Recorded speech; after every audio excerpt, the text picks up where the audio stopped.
નમસ્કાર। આજ રોજ મામલતદાર ઓફિસ સાહેબ અને પ્રાંત અધિકારી સાહેબ, ડીવાયએસપી સાહેબ, પીએસ સાહેબ અને સંબંધિત તમામ વહીવટ અધિકારીશ્રીઓને, ચીફ ઓફિસર સાહેબ તમામને જે પણ આ નાના દુકાનદારો, રેકડી કેબિન હોટલવાળા જે રોજે રોજનું કમાય છે અને ખાય છે એના માટે જે નોટિસો આપવામાં આવી છે એના સંદર્ભે વિનંતી દર્શક આવેદનપત્ર આપ્યું છે અને આ લોકોની આજીવિકા ચાલુ રહે।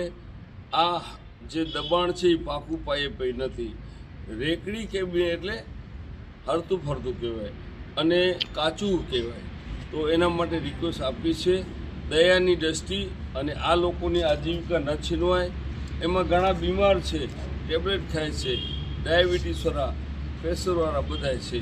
તો આજના રોજ આટલી અમે સરકારને વહીવટમાં અપેક્ષા રાખીએ છીએ કે રોજગારીનો પ્રશ્ન છે અને મોંઘવારીનો સામનો કરી રહ્યા છે, ત્યારે આપના માધ્યમથી આ એક વિનંતી દર્શક આપ્યું છે અને લાંબે ગાળે જ્યારે જરૂર પડશે અમે સરકારને, વહીવટતંત્રને સાથ સહકાર આપશું, આપતા આવ્યા છીએ।